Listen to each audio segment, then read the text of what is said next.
Okay, thank you. Welcome everyone to our Planning Heritage committee meeting. Call to order.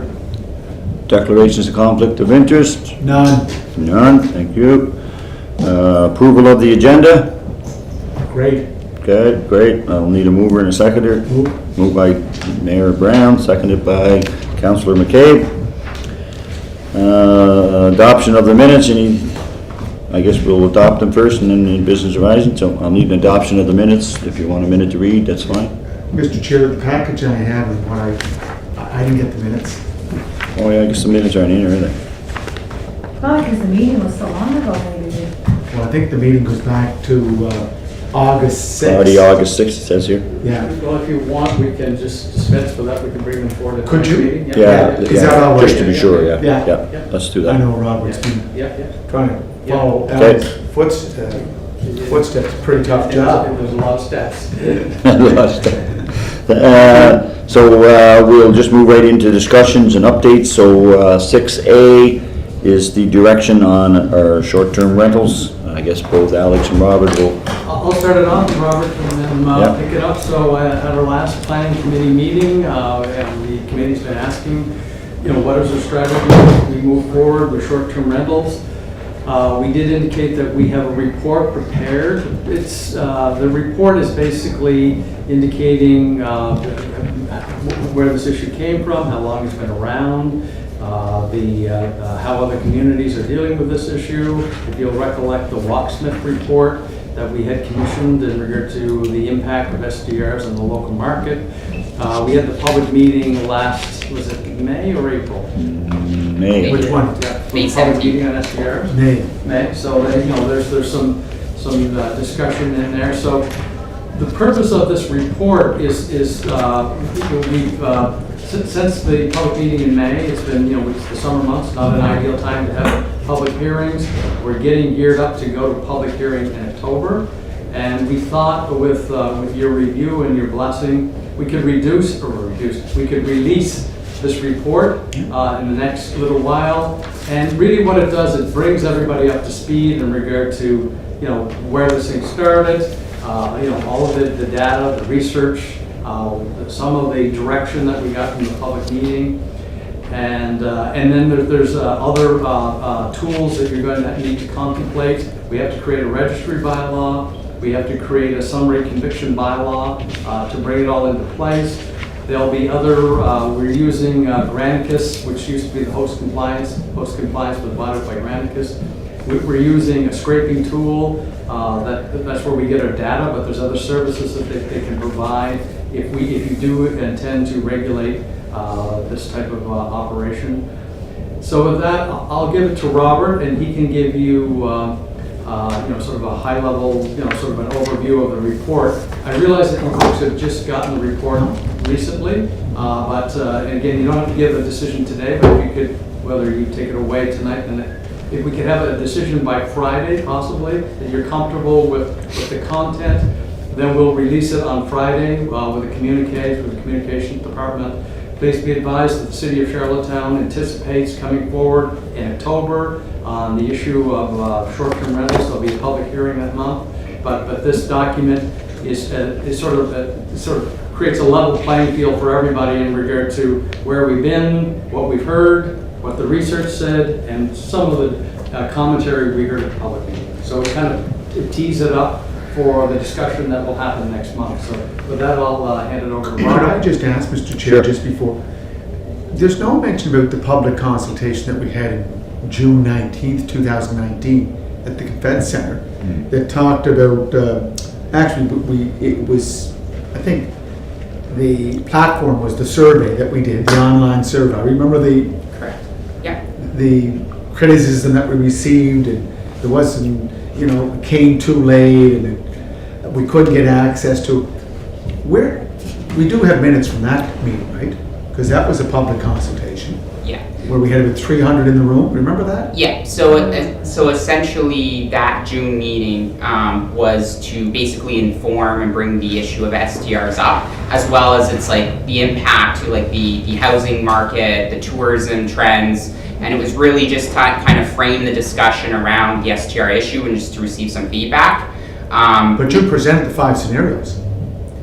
Well, we had scenarios that were based on the Walksmith study, generated from that, but it was mostly to kind of engage the general community and make them aware of potential options that's before them. Right.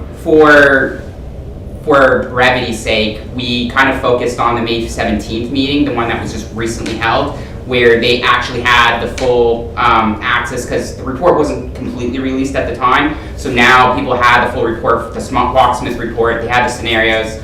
And then we actually went out, and that was really mostly kind of the engagement itself, saying, okay, well, of these scenarios, and then of the regulations that are in place today, the tourism regulations at the provincial level, what is the feedback that we're hearing, post-pandemic? And so that's been kind of the feedback that we've incorporated back into the report, and that's under the we did talk about the survey and media engagement, which I believe was around the June meeting itself, and then the open house itself was kind of just collecting the feedback, because that's the most recent feedback that we actually received from stakeholders and residents. So we kind of went off of that. Most of it's been kind of relatively unchanged, and if you're looking at like divergent opinions on the sharing economy and then also on regulation. So we just want to include the most up-to-date feedback we received from residents, which was that May 17th meeting this year.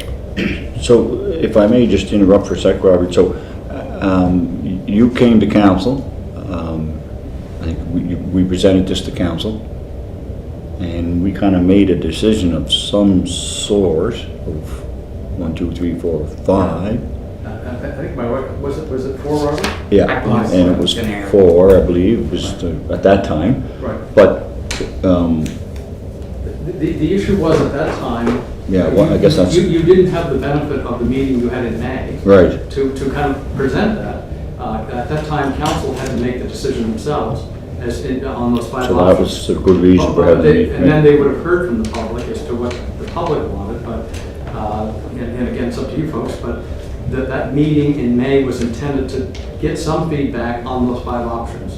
You didn't have that opportunity. When you picked the fourth option Right. before, you were based upon what council had heard, but you didn't hear from the public yet.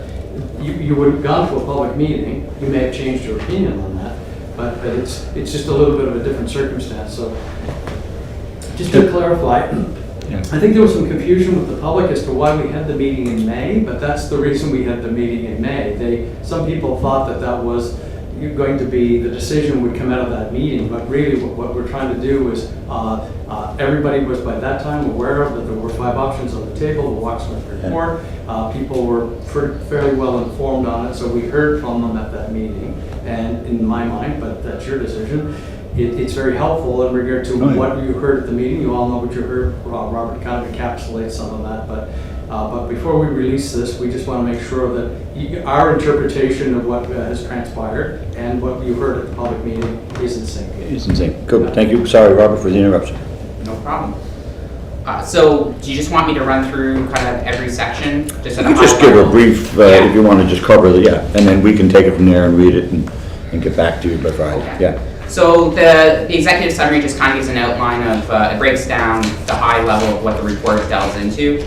As Alex mentioned, it accumulates the community survey that was sent out, some of the media submissions that we received through the online survey, as well as the public open house on May 17, 2021, where we kind of did a brief synopsis on the concerns that we heard from both sides.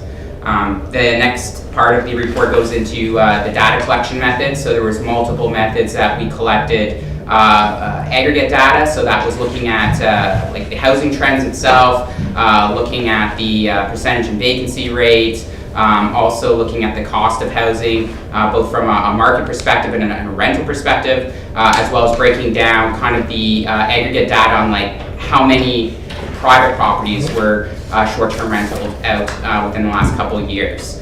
And then from there, we go in through a jurisdictional scan of best practices across Canada. And it kind of looks at kind of what they've adopted and options that the city and specifically the city council can look at. when looking at implementing, if they choose to do so, a regulatory framework.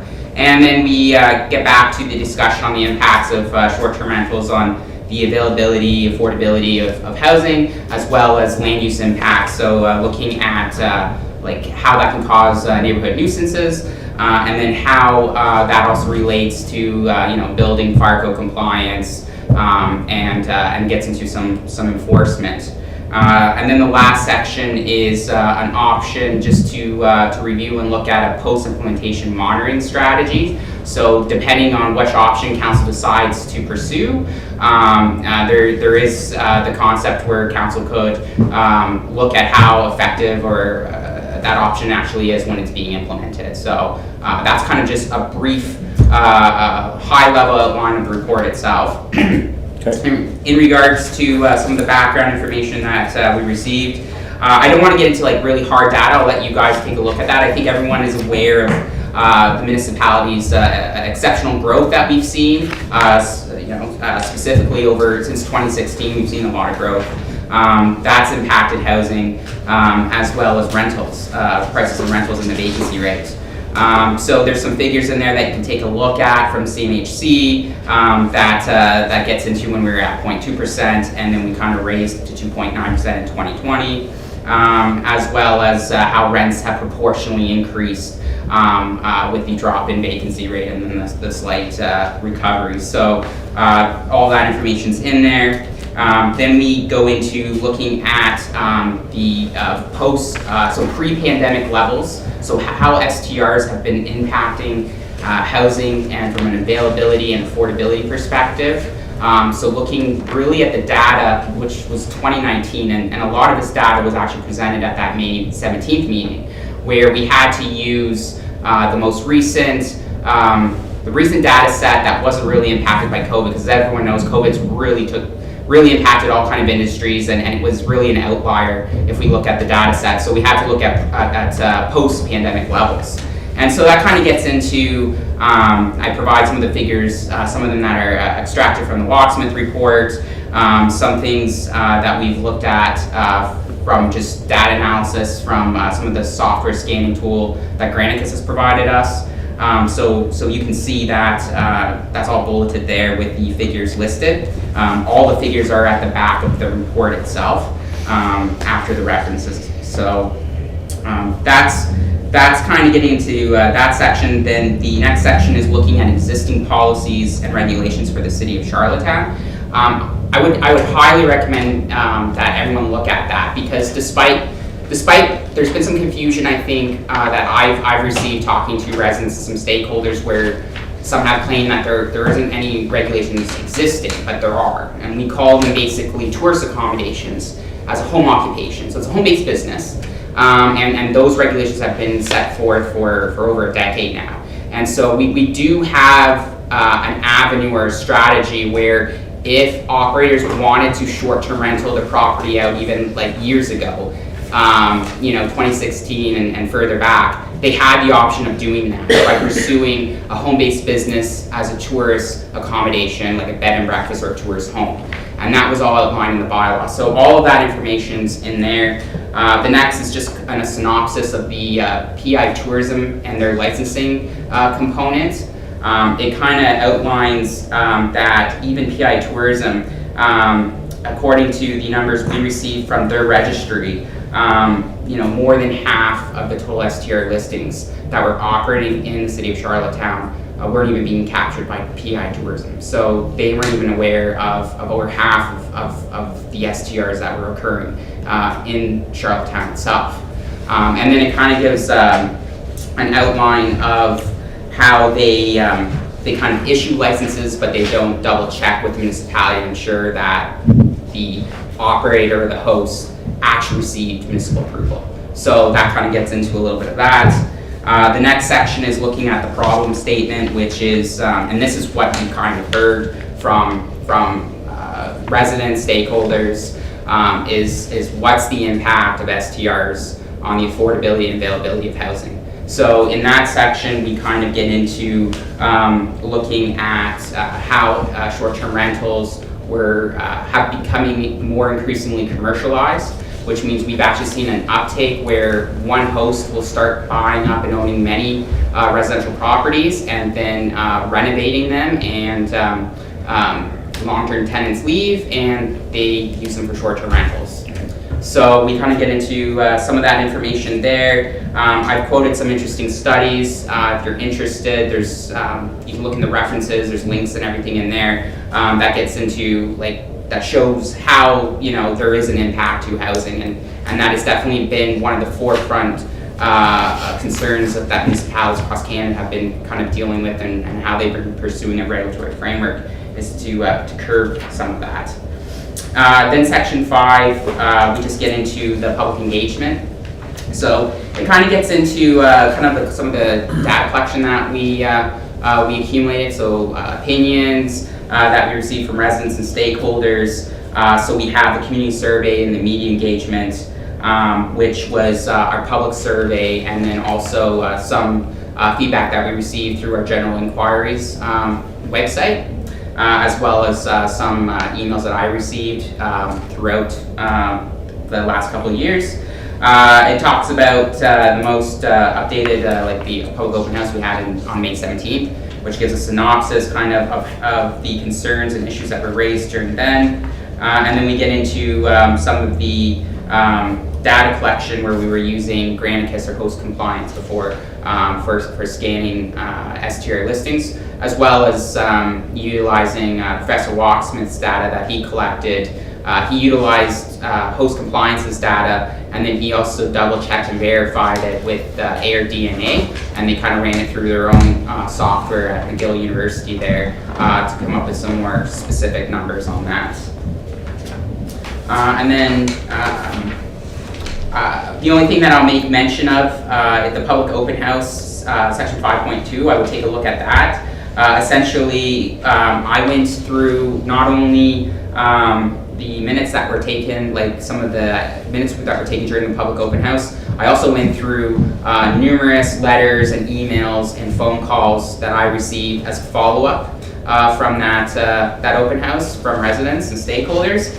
And I kind of just broadly categorized it into 5 main concerns. The one first being defining the sharing economy and what a short-term rental is. The second being a commercial versus a casual operator. And then how taxation implications from that. Affordable tourism was the next one. Housing affordability, and I should say availability as well in that. And then the last one was property rights. So I kind of get into some of the perceived implications that residents had in regards to short-term rentals and there. The next one is just the data collection, which just kind of overviews kind of like what we, it's sections off the Walksmith report, so it's kind of a summary of the Walksmith's, some of his data and analysis.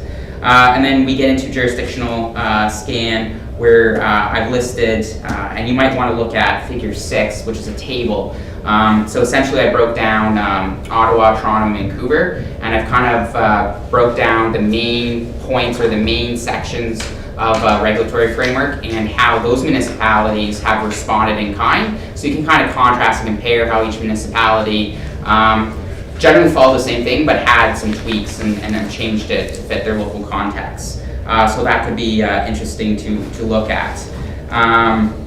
And then the section 7 is looking at regulatory and licensing framework. So it just provides 6 options for council to review, to look at, to consider when you decide to pursue whatever recommendation or scenario, whichever one you choose to pursue. We just have listed out here options to consider based on best practices from our jurisdictional scan. And then finally, the last one is looking at a monitoring program as an option, just to see how effective the scenario or option that council chooses could go with, and how successful that is. So that's kind of a brief synopsis on the report itself. I know it's a little lengthy, but like I said, all I made sure that everything that I use, numbers, statistics, all that has been referenced. So if there's anyone that wants more information, they can delve deeper into the stuff, take a look at that, as well as the facts and figures in the back. So if Thank you anyone very has a much. question, Okay, thank you very much, Robert. Thanks. I'll just want to say thank you very much. It's this really doesn't tell you how much work there is in this file. To reduce it to this is pretty darn good. You know, does it solve our problem? I don't know yet, but at the end of the day, do appreciate all this work. Any questions, guys, for Robert? I mean, we all got probably some questions, but I think we got to read this too.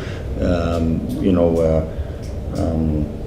we were quite, you know, there was lots of interest at the meeting, and we heard the stories, and the hard part is trying to decipher how much of an effect does short-term rentals have on the long-term housing stock, and you know, at the same time, we got the other side that you know, have invested and cleaned up the city. Their properties are beautiful, some of the ones that, you know, and so how do you kind of keep them happy as well? So it's going to be interesting. But so we go back to a public meeting in October. Right, so just to clarify, so this is just a background document. Right. Robert will write a report. Right. You know, again, going through it like a standard planning report. Yep. That'll go to planning board with a recommendation. Right. That we proceed to a public hearing. Right. We will be recommending one of those options based upon all of the information that we have. That'll go to council. That's up to you whether you agree with that option or you want another option. But it's up to you to set the public hearing, define the discussion. The options are just helpful in regard to so that you know you're not from 1 to 5, because it's going to get confusing. You're trying to narrow that discussion. You may change your opinion after you hear, you know, depending on, even if you could pick one of the options we're going to be dealing with. It's up to you folks how you eventually want to deal with it. But you need to hear from the public as to what their issues or concerns are, both sides of it. But having an option to go forward to the public hearing is very helpful to narrow that discussion, because it's too broad of a topic if it's wide open. Because if it's wide open, I think it's going to be hard for you folks to kind of rein that in. So is it, Robert? Go ahead. Robert, Yeah. when you write your report, are you going to provide us a staff's recommendation for which scenario we take to the public meeting? So back ages before COVID, when council had first talked about scenario 4, we've started over again, so that's gone. So Correct. does that need to be rescinded? We haven't. We can come forward, so for next month, we can come forward, we'll reference that, and then when you set the public hearing on the new approach, you can rescind the other one. So that it's clear to the public that that was off the table, and then that you're now With this picking. new staff's Right. That recommendation. makes sense. Yeah. And just what I would, just remind you folks, because I know there's so much, just because across your tables, but you're going to try to leverage what you heard at that May meeting, right? That's what that May meeting was about, is to help inform you in regard to where you think the community is on this topic. And again, this document is just to, it's a complicated topic. It's with polarized sides in it, but this is primarily a lot of the facts. Like, and then when Robert's report comes forward next month, somebody can look back and say, well, look, this is where the Walksmith report, all of this other data, this is the research that staff did on this topic. And then when we come forward with a finalized report, this is sort of showing our homework that we just didn't arbitrarily come up with a decision that we're going to provide, or the recommendation we're going to provide you. Right. And right now, the existing bylaw that we have, as Robert pointed out earlier in his report, was based on the home-based business, which was the tourist home. Is that correct? Correct. And so really, if people were using that bylaw, nobody was adhering to that bylaw. Is that correct? Because presently, the way things are happening now, that any of the STRs that are in existence now, they're operating really they're not within a scope of a bylaw, they're not operating within. Because if they were, that's the only thing we have right now. Correct, Is yeah. that correct? That's correct. So if someone actually went through the proper municipal approvals, the regulations as they've been for the last 10 years, it's been single detached dwelling only. Right. So really, an STR would have only, like an Airbnb or VRB or whatever you have not, it would have only been permitted in a single detached dwelling.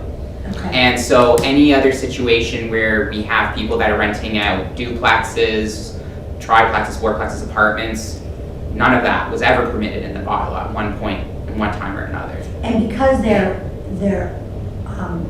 home-based businesses, they're also owner-occupied, is that correct? That's also correct.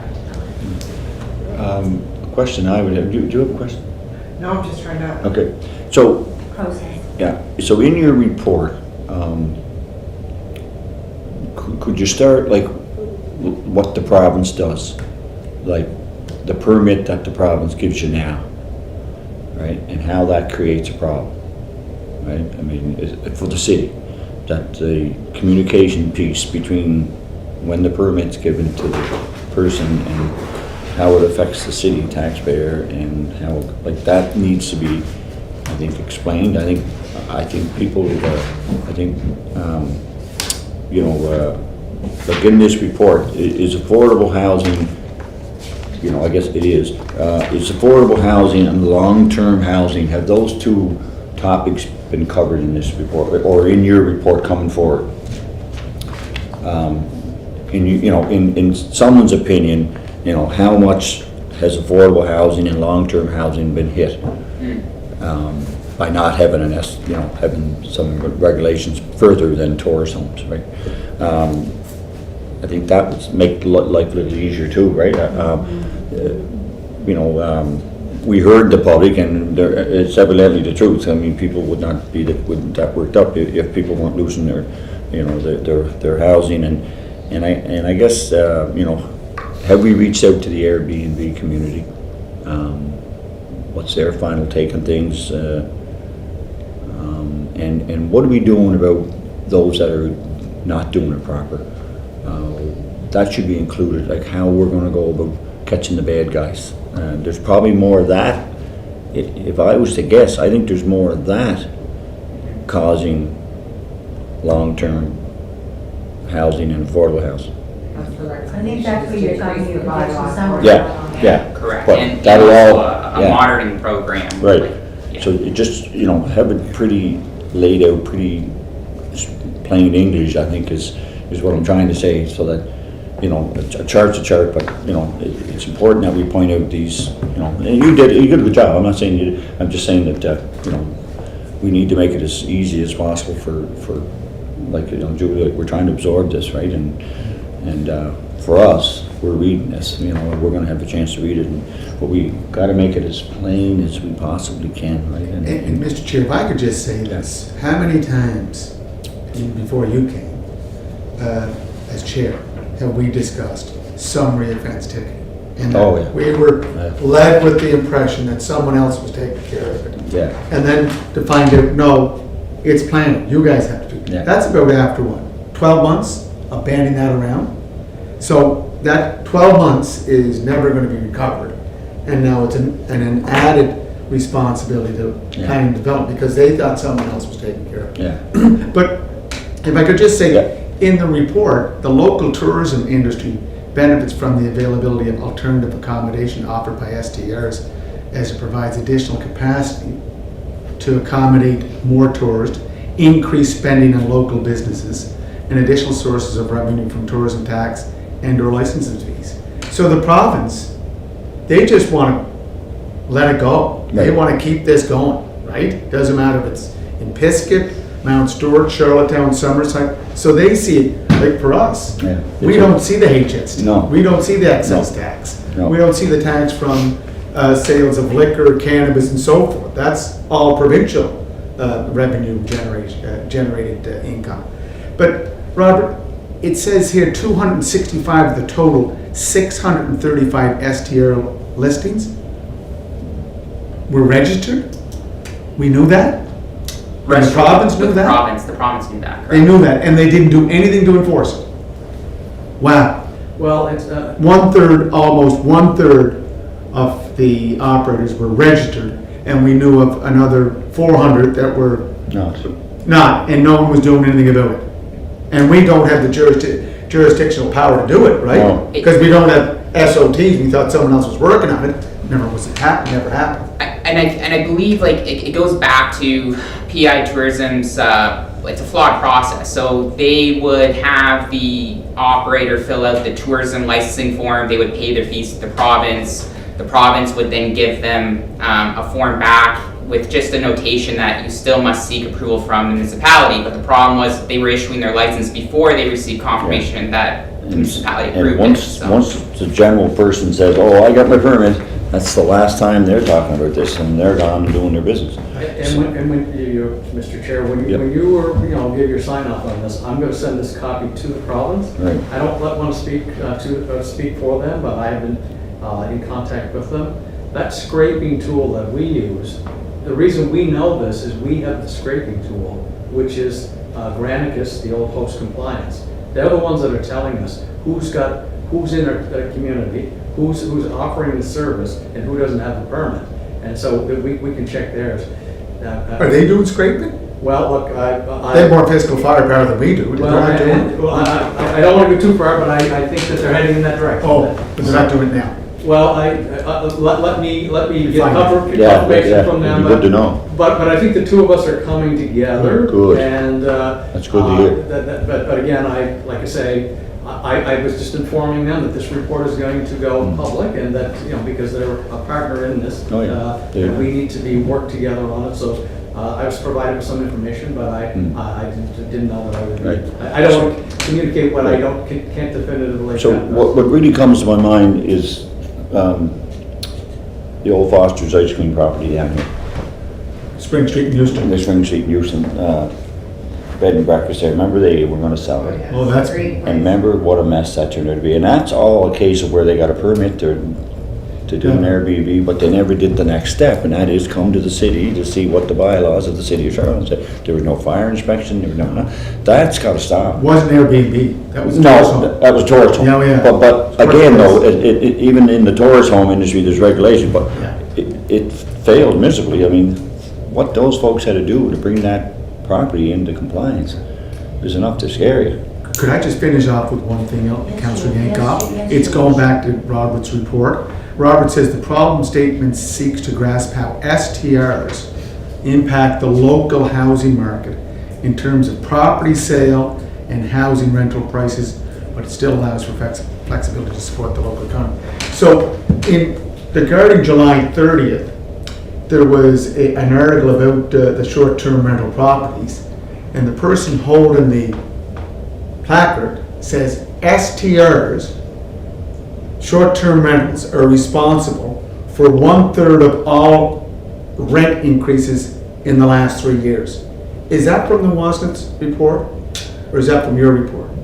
So I will just, so I believe I know what study they're probably trying to reference. Smith did reference it in his report. But that's bigger jurisdictions. It was back in the US too. It's based in the United States, so the context is different.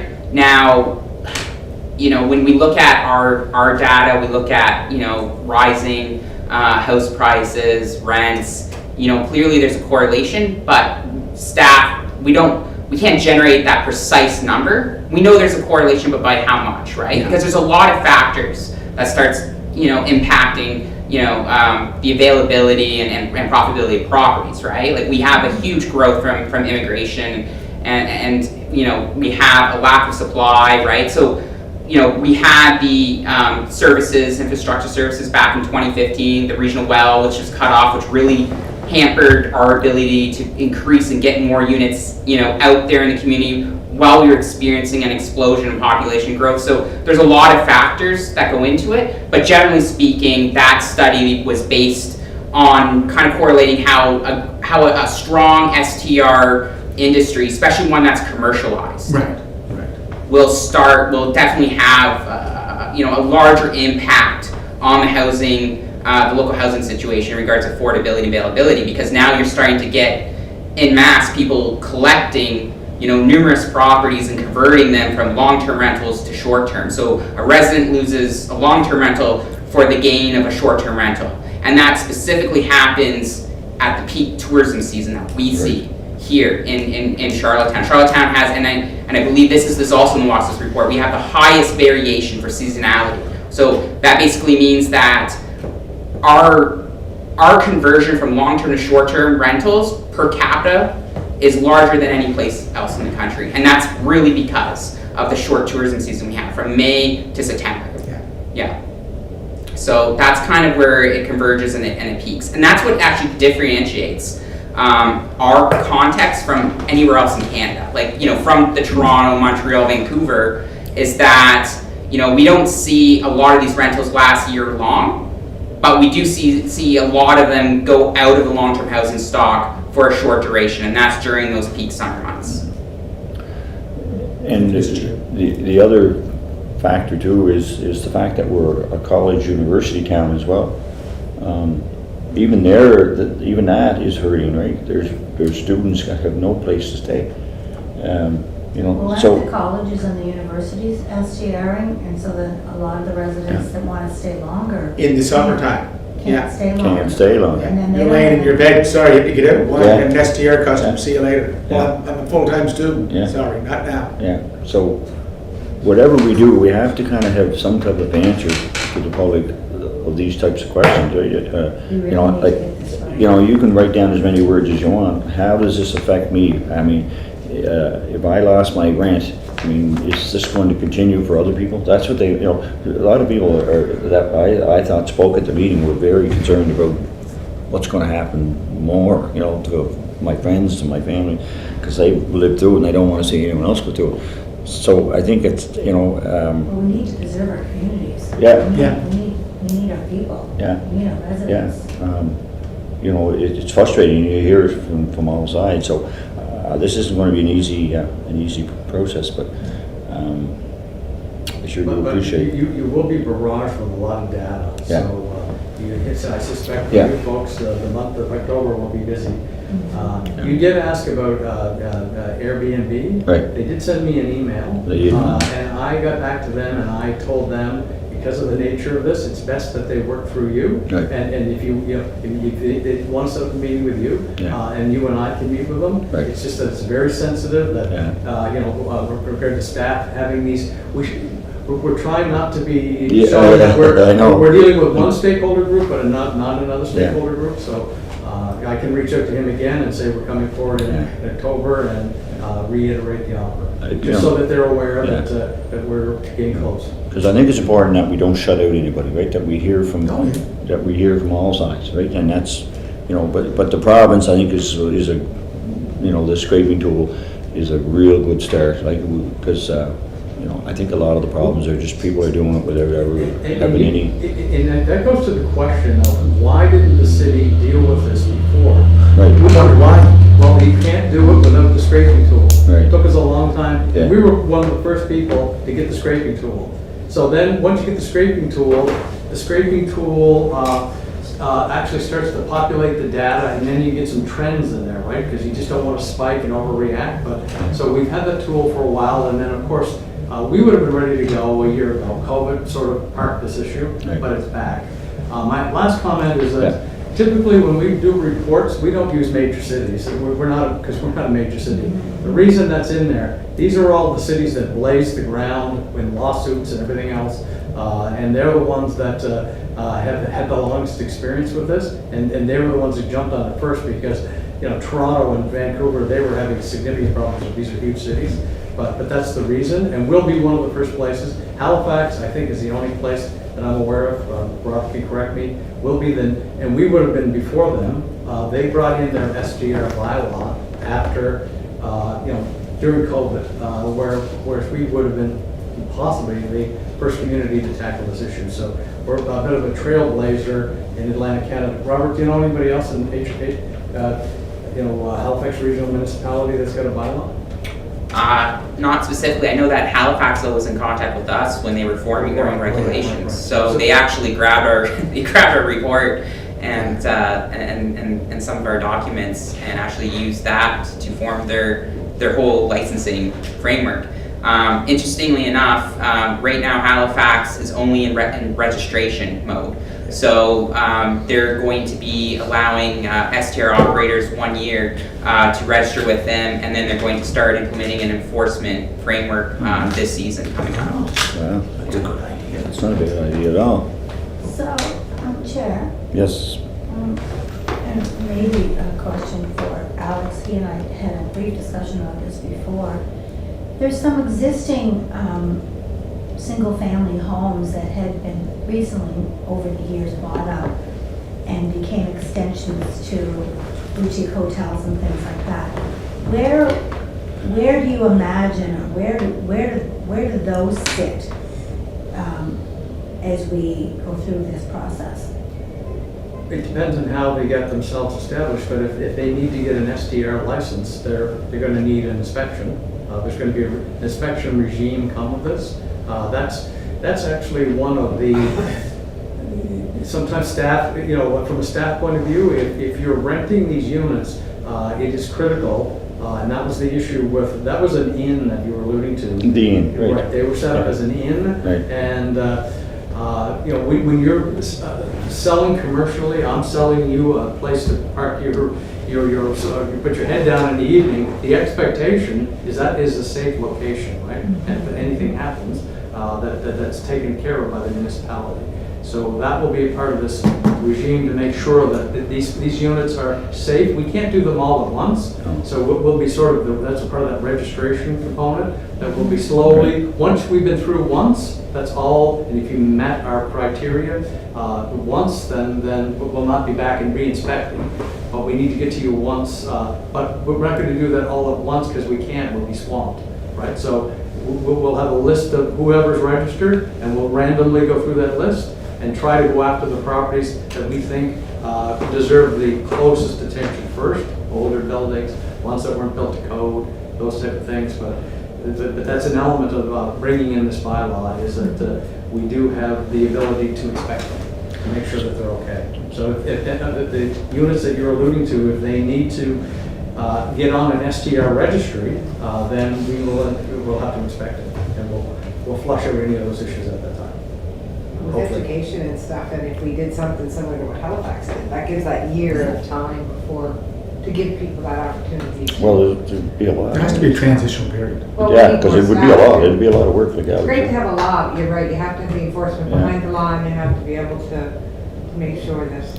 We do have a retired building inspector who, as long as we can keep him, is anticipated to be able to do. He may just end up just doing that. It's just until they're all done, right? Once they're, you're going to get to a point where the majority of them are in the registry. They've been inspected, but there's a fee on these, an annual fee on these every year to cover our costs.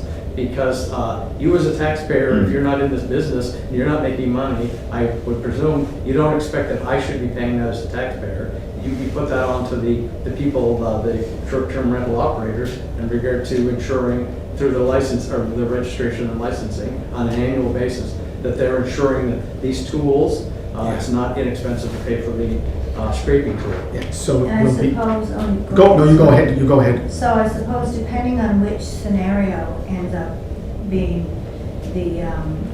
voted on with the council, there could be substantially less STRs in existence. Correct, yeah. Depending on how restrictive or how wide you go. But again, this is an issue of trying to find the balance, and there's so many little parts to this. I must admit, in my time in planning, I mean, there's tourism aspects to this, there's financial pieces, there's taxes, Yeah. there's building code things, which we usually deal with, but there's a lot of things that are peripheral to planning, but we're the one that is the conduit that it has to go through, because you need a permit.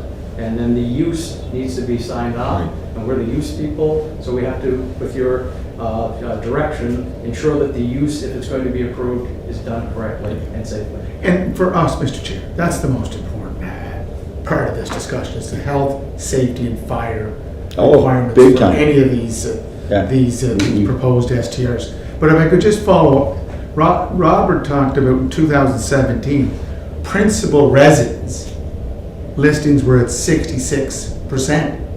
And they dropped down to 59.6 in 2017. So 2/3 of our listings are still principal residence, right? And the other thing that I would also want to update on is how COVID's impacted that too. Yeah. Yeah, because That's why they dropped. They've dropped, and they also dropped because there was an increase in commercialization. So as operators found that this was a lucrative avenue or strategy, right, where they could like start renting out for shorter durations of time at a higher cost, they started to accumulate more properties under one ownership. Right. And But so 60%, but from 2019, 60% were still principal residents. yeah, okay, yeah. So for your principal residence as year round, yeah. So it wasn't just the commercial STRs. It was also those principal, and I know many of them, like that have a cottage or do something else during the summer, and they rent it out on a day-to-day or 3 days and so forth. But Robert, when I go to your 5 matters, throughout the process, the following 5 matters were identified as the most relevant to the STR issue. Affordable tourism. Isn't Airbnb affordable tourism? Because it's cheaper for some to go to an Airbnb than to pay $240 at a hotel. And that was certainly, that would be one of the operators. So we found that a lot of operators that spoke during the public meeting, or that I received emails afterwards or phone calls, was how they were presenting the case that, well, an Airbnb at least is affordable accommodation as opposed to hotels, and would bring in, maybe different tourists that might not have regularly have came or stayed as long. So that was kind of the summation of that. And just to review of it, Mr. Chair, I agree. housing affordability. So are we, because they're going to Airbnbs, that's moving them out of, it's limiting the supply, but the demand's there, still there. So prices are going up for houses. So housing affordability is being affected greatly by commercialized STRs. Not by principal residence. Correct. It's mostly commercial. That's the point that I think we're getting caught between the two. And as I said, there are many homeowners that use that STR option in the summer to provide extra income, to pay on the mortgage and so forth. Whereas the commercialized user, they've taken a dilapidated piece of property and have spent significant funds to renovate it, and they're expecting a return on it by doing the commercialized STRs for the foreseeable future. And that's why we're taking away the long-term rentals. Like reno eviction would be included in that. In housing affordability? Correct, yeah. So we received a lot of feedback from a lot of residents that were talking about, they explained their case of being reno evicted. Right. And I think everyone heard that even at the public meeting in May, where they've had situations where they were kicked out of their residence for upgrades, and then they weren't able to access that unit any longer. And just 2 final points, Mr. Chair. No. It is important. This is what Robert writes. This is what he states in page 16 of, is it Robert, page 15? It is important that a partnership with the province is established in order to effectively address licensing requirements and issues of compliance with municipal regulations, not provincial. But provincial, would they fall under electrical and fire, or is that still our evaluation? Well, they issue electrical permits and plumbing permits, but again, these places are usually established, but if we some of this was suspect, the wiring or whatever, we would work with them in regard to contacting their inspector to look at something that we went in on and had concern about. So, if you don't mind, just to clarify, so when the government issues a permit, does that paperwork come to us? What it says Or on the permit is it just that the onus is on there? They're issuing, and then they say, but you must get the approval of the municipality that you're operating in, Right. but they the public just skipped that part. Right, Why well, not? we need, Because it's in French? No, Oh. no, they just skip it because they're told to just to follow up with the municipality. okay, so that somehow, well, you don't want, I know we don't want to peeve off the province, but No. But somehow, we gotta work with the province to spell that out to the public, that can no longer happen. That we, right? That copy should be sent to us, just, if they don't come to us, well, sooner or later, Mr. City's gonna come knocking on your door. And if the public knows that, then there's a good chance they will contact us. Right, yeah, no, we, Right. it's because of, the scraping tool is pretty effective, and again, that was the piece of the puzzle that most municipalities thought they could do that on their own, and you Right. can't. There's just no way you can do it, you need to use technology, which we don't have. And my last question, Mr. Chair, Yeah. is you have 3 cities, Ottawa, Toronto, Vancouver. Charlottetown, we're at 40,000, Toronto's at 3 million, Vancouver's at 1.5, Ottawa's probably 800,000. And I know we've talked about Halifax. St. John's, Newfoundland looking at a STR regulation? St. John, New Brunswick, Fredericton? No, Nothing. they- None of them. Moncton. No, I went to speak. We're breaking the ground. Unbelievable. I went to speak to them because they have a planning directors meeting over there, and I spoke to them about it. What'd they say? And, Stay away from it? They were nervous about how much work it took. But the issue is, it's hard to overemphasize how this issue has been impacting this one tourism city. They all have tourism. They don't have tourism like Charlottetown, and that has really compounded the problem.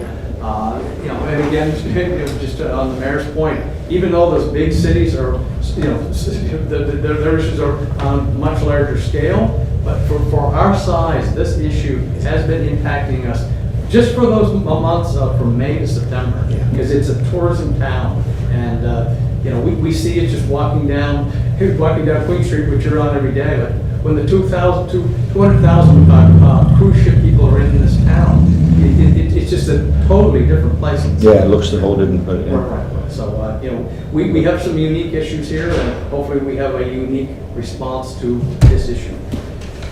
Good answer, Alex. With some offense taken. Well, You were taking care of that. I'm taking care of it as far as our lawyers can take us. When you released this summary that Robert did on Friday to the public, would you also include the 5 scenarios on it again, just as another reminder? Just to familiarize. Because we're not reckoning. We're not at this stage, but we're No, going to. yeah. When he does his We report will, next month. when he does his report, Right. whatever, okay. Yeah, So just when he add that comes to to, the yeah, appendices. Sure, Yeah. okay. Good idea. yeah, Appendices. it's got to definitely be part of the And planning report. maybe, again, Robert and I can talk about it, maybe wherever we post this, that those 5 scenarios can also be in that same area. Where Yeah. If you find this, you can find the 5 scenarios. Here's the E link. Right, yeah. Hyperlink. Yeah, okay, so I'll talk to Robert about that. Thank you. Thank you. Thank you very much, great work. Thank you, Robert. Good report, Robert. Yeah, it's a lot of work. All right, any other discussion on that? I think we're all Thank good. you. Thanks, Robert. Thank you. Okay, Thank you, Robert.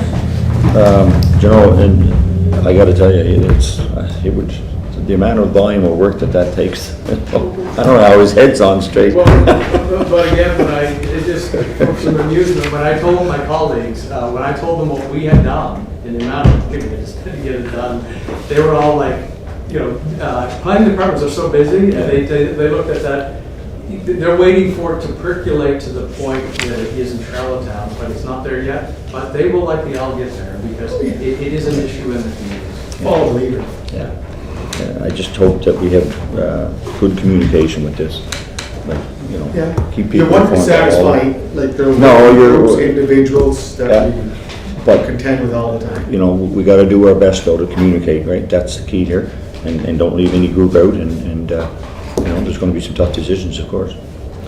Okay, B, 203 Fitzroy, it says Emily, but, Emily would be Alex. okay, So, Emily Alex? yeah. Miss Alex Emily? Yeah, this is fairly straightforward. You'll recollect, we Yeah. just dealt with that application for 203 Fitzroy Street. They put an additional floor in. When you put an additional floor on a building, it's that bonus height provision. In the bonus height provision of the zoning bylaw, there's a calculation for public benefits that we're entitled to. And so there's a floor area calculation. It's in the report, but it's .1. It's $4 per 0.1 square meters. So that's what the developer needs to provide to us for their public benefit. And and then inside the bylaw, there's a number of things that you can spend that money on. In this case, I think it's $23,000, $464 is what's owed to the municipality. So inside the public benefits provision, you can spend that on a number, affordable housing, a number of other things, public art. But the reason that it's here is that you're the planning committee. We'll enter into a contract with the developer, and the mayor and Peter Kelly have to sign it. The reason that it's just here is that you're endorsing the fact that if this is an affordable housing project, you think it's prudent that the public benefit in this case be spent on the affordable housing. And then when they come in with their federal government program, there'll be some subsidization on this property. All they have to do is show us that the subsidization program over the 10-year period exceeds the $23,000. So really what you're doing here is endorsing, because the mayor and Peter Kelly has to sign this, that indeed the council, the planning committee, is comfortable with that we're going to accept the affordable housing component for this project.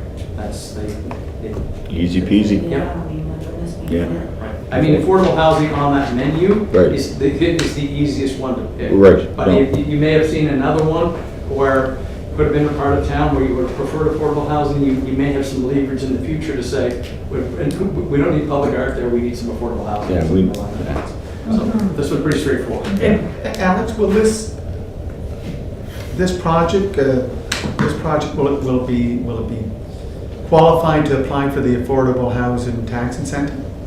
Only if it's they use a provincial program, but I think it's a federal program. So they use the CMHC? They're using Right. federal, yeah. Okay. It's that rapid housing, and Yeah. I'm hearing a lot during election, because there's so many different housing programs. Yeah. Yeah.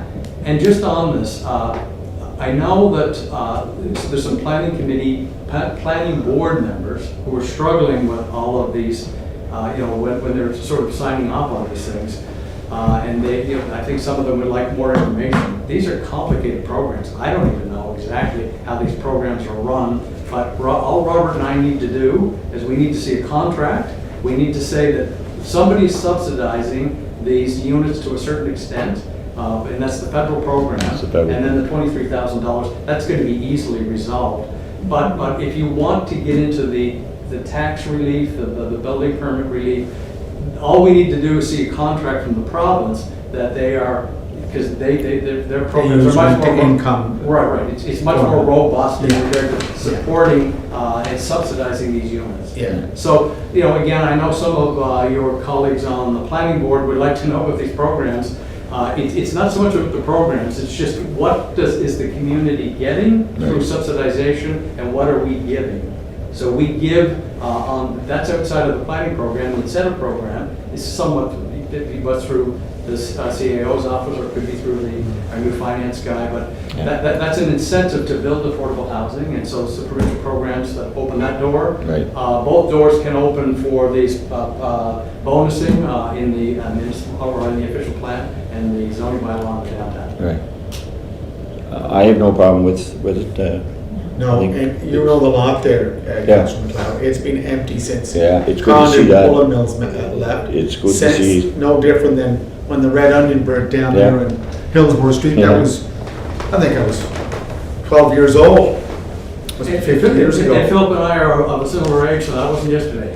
So it's been an empty lot It was since. really helpful too when Emily showed us the good drawings, both Councilor Cave and I, when it showed the bonus density and how normally it's supposed to be jetted in, but this time we're not because it's a prefab. It's- But it showed The 3D imagery. The 3D imaging, like the more we have of that, it just made it. Pictures a thousand so Pictures worth a much thousand more. words, yeah. Yeah, and you know, Yeah. couldn't be a safer place in town. No. Gonna be next door to the Hells Angels Club. The whole thing is complicated. Planning is probably the most complicated and It confusing is. I know. thing. That's because the people that you hired. Yeah, that's And right. great people on the committee too. So, Councillor Yankoff, who keeps After- doing a lot of work. after 6B, we got introduction of new business. So I probably should have raised this, but I don't know, what about the file on Prince Street? That I'm not certain, I it just think, such an act if of I us. could, can I ask for a census here, a consensus of where you want to go with that? I- Or is that just something? I would do that informally, it doesn't need time. Yeah. Prince Street, you can close the meeting Restaurant. and then have the discussion with. To do the restaurant. Okay, I'll have a discussion with you and Lana, the councillor of the area, and just see what appetite there is. Okay, good. It was just a question that was asked to me the other day, so I just thought I'd bring it up. Okay, outside of that, if there's no, No, no, motion good. to I need an adjournment for the public session. Thank you. Moved by Councillor Yankoff, seconded by Councillor Thank you very McKay. much, sir. Thank you very much. So just, are we off camera? Not quite. Not good.